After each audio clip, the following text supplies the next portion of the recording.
All right, here we go. I'm going to try to do this video. This is something that I just I don't know. It just been in my back of my mind, and some of you guys know what this is about. But this is from a rap group from the 90s. His name is Crazy Bone. He was in a group called Bone Thugs in Harmony, and I have to share this video because it has been in the back of my mind. How we can have this information and still be wanting to listen to what we listen to, you know. So maybe some people don't have this information. So we're sharing it. I'm going to share it, and you guys make your decision. But check this out. This is real life. So I got this video I'm going to show, and then I have another video I'll share. Here we go. Somebody sent me an article, like I think it was like 6 or 7 years ago. Right. And I read this article, bro, and I was like absolutely shocked, very shocked. Talk to us. In fact, I want to read this this article, but it's actually a letter that was written by somebody that was a decision maker at a major label. Shot caller. And he said, you know, he was invited to a very special meeting about the future of hip hop back in 1991. Okay. So here's what he said. This is how the events went down at the meeting. Break it down, man. Okay, just ride with me, okay? Because I'm reading this. Oh, this is real. Hold on, wait. Let me try to. Way out article too, man. You know what I'm saying? When he told me on telephone about this, wait till y'all hear this, G. You know what I'm saying? It's mesmerizing how these people do. You know what I'm saying? The plans that they got for how far they will go. You know what I'm saying? To make people, you know, actually slip in society. You know what I'm saying? Okay, so it says, and the title of the letter is The Secret Meeting That Changed Rap Music and Destroyed a Generation. Damn. So it says, hello. After more than 20 years, I finally decided to tell the world what I witnessed in 1991, which I believe was one of the biggest turning points in popular music and ultimately American society. I have struggled for a long time weighing the pros and cons of making my story public, as I was reluctant to implicate the individuals who were present that day. So I've simply decided to leave out the names and all the details that may risk my personal well-being and that of those who were, like me, dragged into something they weren't ready for. Damn. Hold on, let me... So we gonna tell the story. We gonna tell the story. We ain't scared. You know what I'm saying? What they gonna do? They after us, not just playing. Look, that black van. So look, so he says, between the late 80s and early 90s, I was what you may call a decision maker with one of the more established companies in the music industry. I came to Europe in the early 80s and quickly established myself in the business. The industry was different back then, since technology and media weren't accessible to people like that, like they are today. The industry had more control over the public and had the means to influence them any way it wanted. Right. This may explain why in early 1991, I was invited to attend a closed-door meeting with a small group of business insiders to discuss rap music's new direction. Rap music's new direction. Yeah. Little did I know we would be asked to participate in one of the most unethical and destructive business practices ever seen. Crazy. So this was the meeting. The meeting was held at a private residence on the outskirts of Los Angeles. I remember about 25 to 30 people were being there. Right. Most of them familiar faces. Speaking of those I knew, we joked about the theme of the meeting, as many of us did not care for rap and failed to see the purpose of being invited to a private meeting to discuss the future of hip-hop. Talk to him. Among the attendees was a small group of unfamiliar faces who stayed to themselves and made no attempt to socialize beyond their circle. Based on their behavior and formal appearances, they didn't seem to be from our industry. Our casual chatter was interrupted when we were asked to sign the confidentiality agreement, preventing us from publicly discussing the information presented during the meeting. Needless to say, this intrigued in some cases, disturbed many of us. The agreement was only a page long, but very clear on matters and consequences, which stated that violating the terms would result in job termination immediately. We asked several people what this meeting was about and the reason for such secrecy, but could not find anyone who had the answers for us.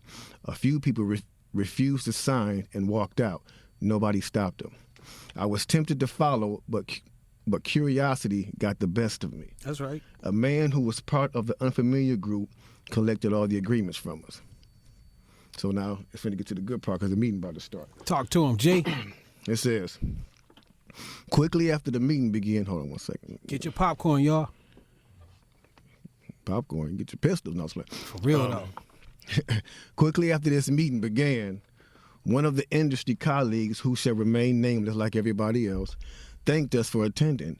He then gave the floor to a man who only introduced himself by first name and gave no other details about his personal background. I think he was the owner of the residence, but that was never confirmed. He briefly praised all of us for the success we had achieved in our industries and congratulated us for being selected as part of this small group of decision makers.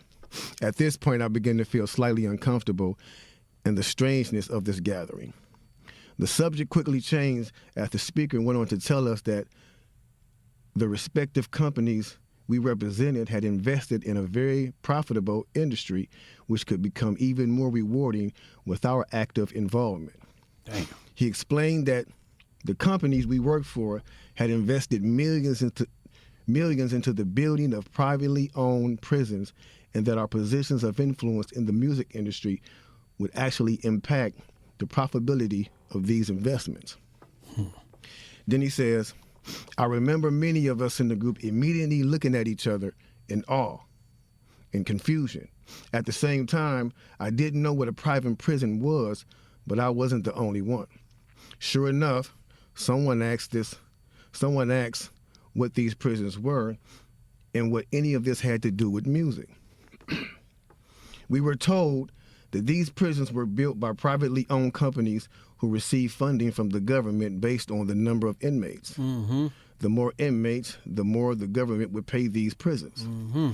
It was also made clear to us that since these prisons are privately owned, as they become publicly traded, we'd be able to buy shares. Most of us were taken back by this. Again, a couple of people asked what this had to do with us. At this point, my industry colleague who had first opened the meeting took the floor again and answered our questions. He told us that since our employees had become silent investors in this prison business, it was now in their interest to make sure that these prisons remain filled.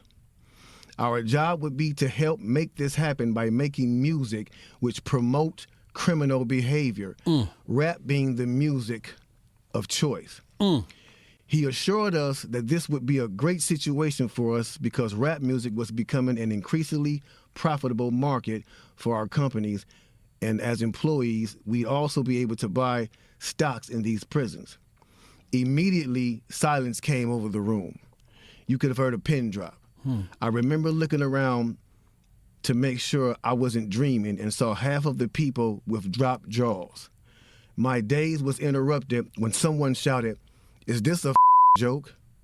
At this point, things became chaotic. Right. Two of the men who were part of the unfamiliar group grabbed the man who shouted and attempted to remove him from the house. A few of us, myself included, tried to intervene. One of them pulled out a gun, and we all backed off. They separated us from the crowd, and all four of us was escorted outside. My industry colleague, who opened up the meeting earlier, hurried out to meet us and reminded us that we had signed an agreement and would suffer the consequences of speaking out about this publicly, or even those who attended the meeting. Damn. I asked him, why was he involved with something so corrupt? And he replied, it's bigger than the music business and nothing we can do. And no, it's bigger than the music business and nothing we want to challenge without risking consequences. We all protested as we walked back into the house. I remember word for word the last thing he said. It's out of my hands now. Just remember you signed an agreement. He then closed the door behind him. The men rushed us to our car and actually waited until we drove off the property. Damn. So this meeting, bro. Now that's a lot for a meeting right there. So this is an article that he's reading, but it said it was in a form of a letter that came to these writers about what you just heard. Do I think it's true? Totally think it's true. Let it continue. Oh yeah, definitely. You know, and this person later on, he said, you know, this person actually ended up leaving the music industry after this happened. A few years after this, he ended up leaving the music industry. Okay. And he said he just, like, you know, over the years he just felt guilty, because he said as he sat back and he watched these plans come to a reality Over 2 decades. he sat back and was like, wow, they really pulled it off. Yeah. They really pulled this off. He was like, they were told not to sign any more political rappers, any more rappers that had messages in their No music. positivity. It was all to be gangster rap music that they promoted and put out. So if you wonder where And this Brand was Nubians before went, us. if you wonder where Brand Nubians went, where Poor Righteous Teachers went, where Public Enemy went, where KRS-One went, and all sorts of groups like that was talking, Yeah. even Queen Latifah and Moni Love and those, you know what I'm Everybody. saying? That's crazy when he starts talking about Queen Latifah, Moni Love. I'm thinking of MC Light. It's like they're gonna say it, but it's like, man, women in rap were totally different.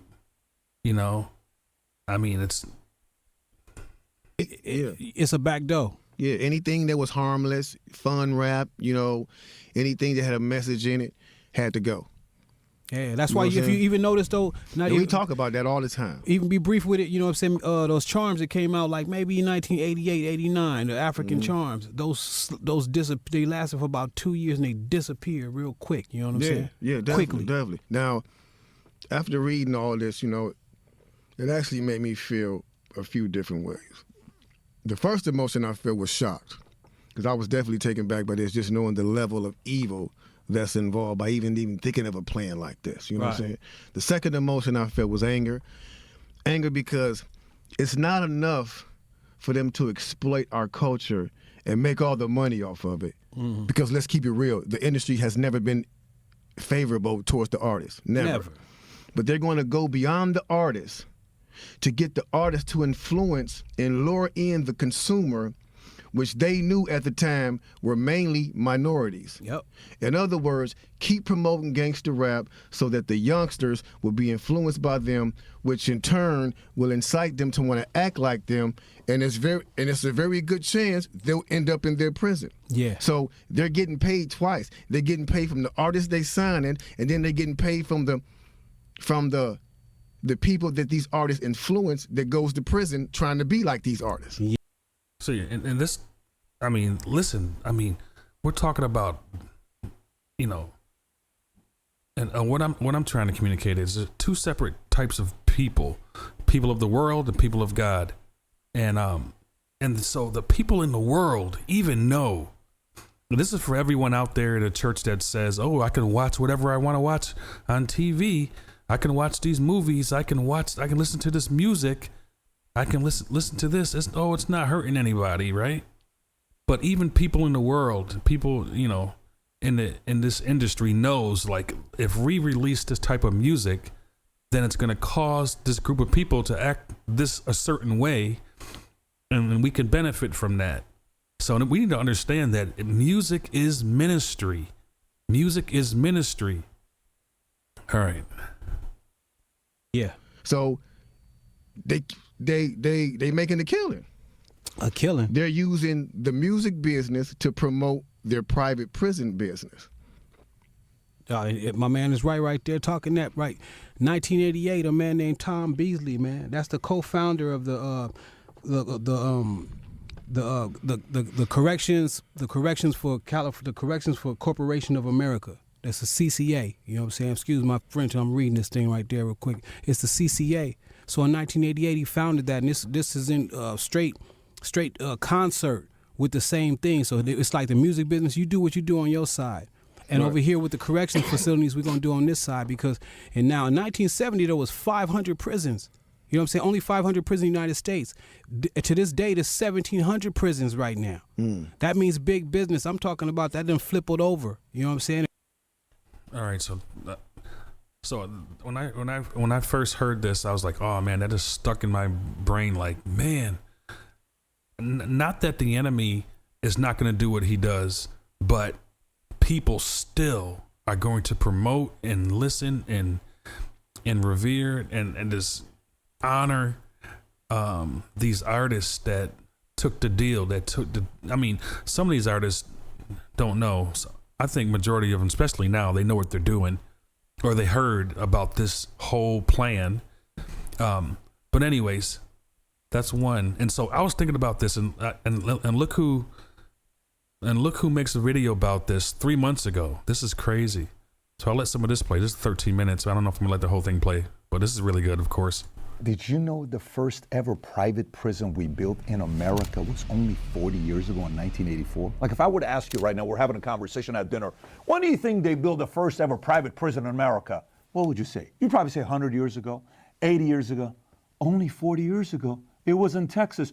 Do you know from that moment till today, here's stats for you, here we go. The imprisoned population increased from 1984 till today, 194%. While the country's overall population has increased by only 36%. What? And then I go up and I look at more data. Oh, we got a lot of stuff to talk about private prisons today. U.S. population is only 4% of the world's total population. However, you ready? We have 20% of the world's prisoners. How? We have 330 million people in population. China's got 1.5 billion, but we have the same amount of people in jail. And by the way, India's got 1.4 billion people, give or take, total population. We got 340, and India's only got 573,000, and we have 1.76 million. How's that even possible? And then this guy, Ice Cube, I had him on the podcast yesterday. He's on Bill Maher, and he's saying, Bill Maher, the same people that own the record labels also own the private prisons. Who's he talking about? While he was on the podcast here, he said BlackRock. Do you know what are the two biggest private prisons in America? One of them is called Geo Group, right? Do you know who's the biggest shareholder, institutional shareholder of Geo Group? You ready? Number one, you can find this for yourself, BlackRock. They own roughly 14.16%. You know what number two is? It's called Vanguard. You know what they own? 9.96%. And by the way, the other one is called Core Civic Incorporated. Ready? Number one, biggest top institutional holder. Public information, BlackRock, 16.75%. Number two is Vanguard, 11.1%. It's crazy. It's like how many of us when we went to go fill out a 401k at a job, and we were going over the 401k with the guy, right? And we see these names. I seen Vanguard before. I seen some of these names, and it was like, yeah, okay, and they're putting the people are putting the 401k together for you. They're putting the portfolio together for you. It's not like, oh, you're picking and you're researching what you're picking. It's like they're saying, oh, this one's good, and who knows? We might have been supporting some of this. Some of this stock might be in our 401k. Some of this stock might be something that we invested in, and people don't even know because we just went off someone else's word and said, oh, invest in this, invest in that. This is a good one. This is a good one. 7%. You know what they like? They like the investment. It's a great business model. Let's get more people. If you own restaurants, what do you want? More customers. If you own hospitals, what do you want? More sick people. If you own a private prison, what do you need? We need more people to go to jail. Come on, baby. That's the business model. One time I sat down with a divorce lawyer.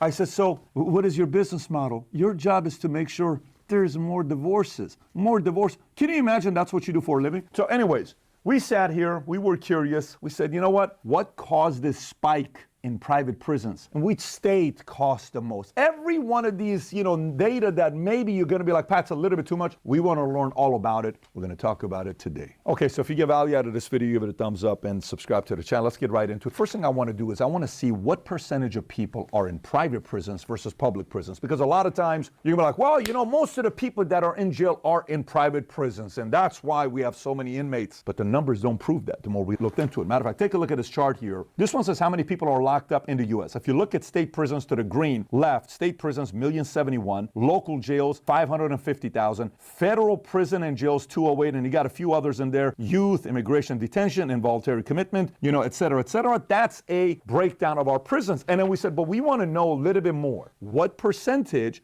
of inmates are in private prisons? You see what the number is? According to Prison Policy Institute, only 8% of confined people are held in private prisons. That means 92% is still public, government, state, federal owned. Mass incarceration is driven by government policy and spending, but the private companies that contract for less than 8% of all cells get a disproportionate share of attention. Why is that? So if I look at this, I would think, public is like, no, it's not us. We're the state, we're federal, we're the good people. We would not imprison this many people. It's the rich corporate guys.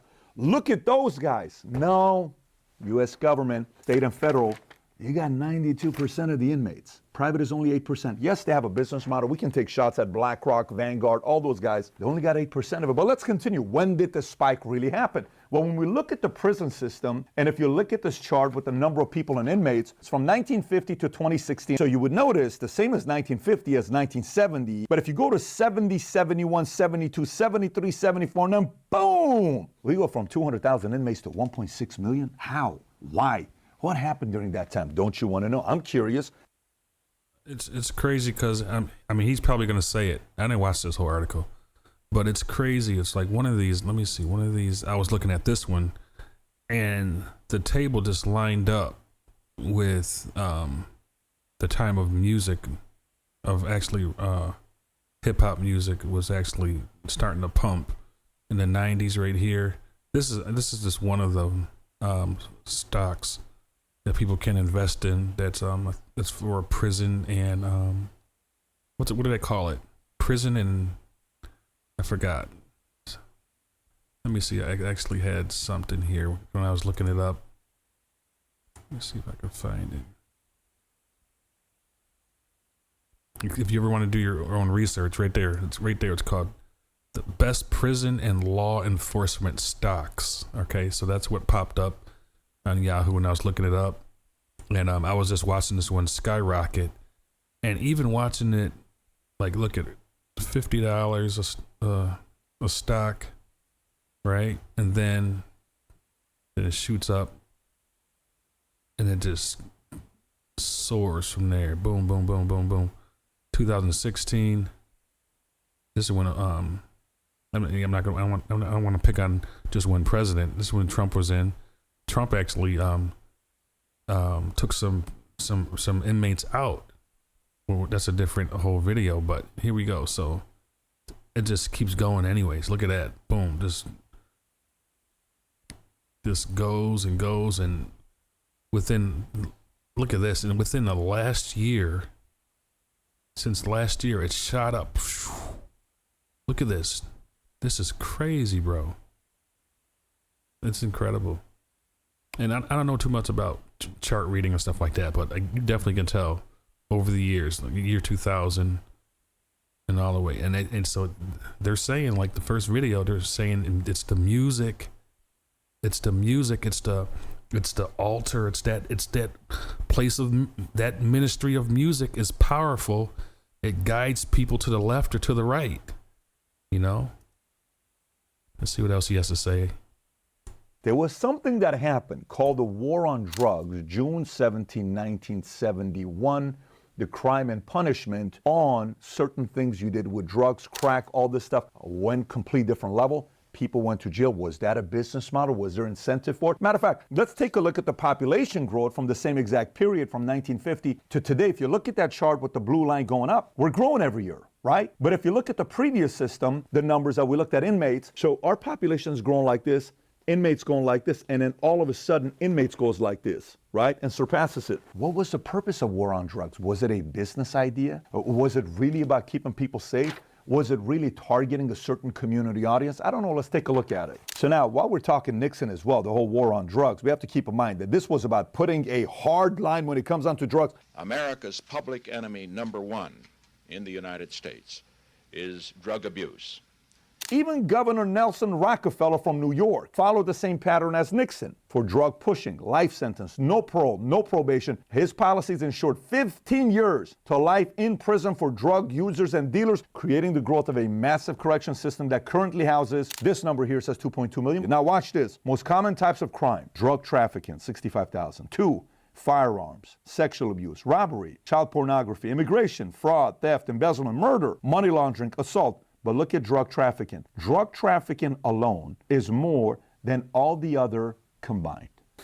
So it makes me think, right? Earlier we talked about hospitals, you need sick people, restaurants, you need people to come in and buy, you want them to keep coming back. What is the financial incentive to put people in jail? Let's kind of go through it. Number one, private prisons. Revenue generation. Private prison companies earn money based on number of inmates they house. Contracts with government agencies often include per diem rates for each prisoner. So more prisoners, government pays you more.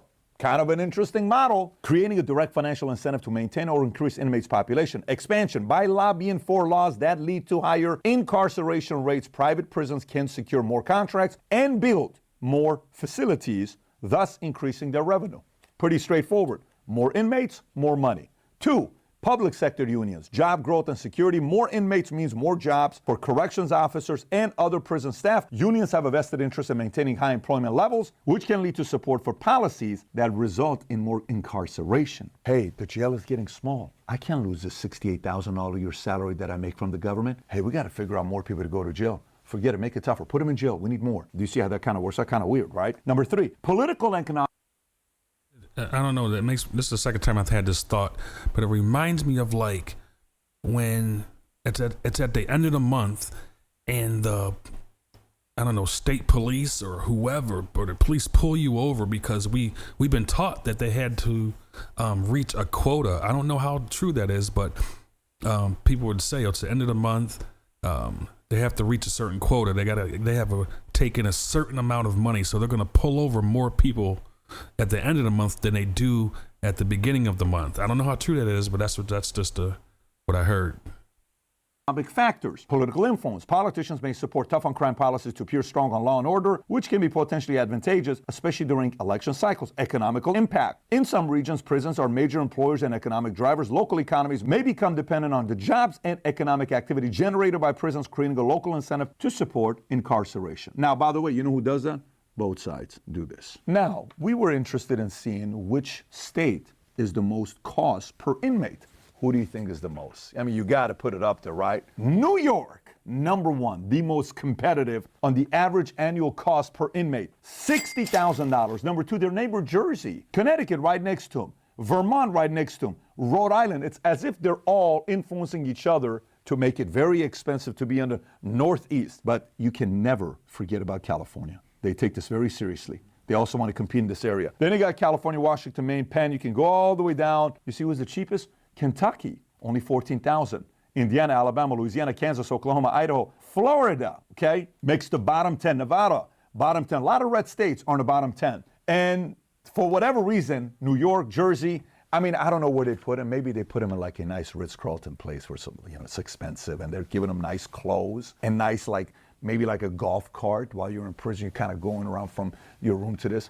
Why the hell are you charging $60,000 for this? The same thing Kentucky's doing for 1/4 of the price. Kind of weird. Still, we're curious. We want to learn. You want to learn. So we've got to kind of follow the money to see what's going on here. I mean, this is 2017 numbers, so let's assume it's going to be around $200 billion a year as an industry. If we look at this from the top all the way down, you'll see public correction agencies, prisons, jails, parole, and probation. That's $80.7 billion, right? And then you'll see to the right, public employees. The cost of public employees, $38.4 billion. That's a lot of salaries. By the way, if we just take the average salary of $60,000, okay? $60,000 divided by $38.4 billion, okay?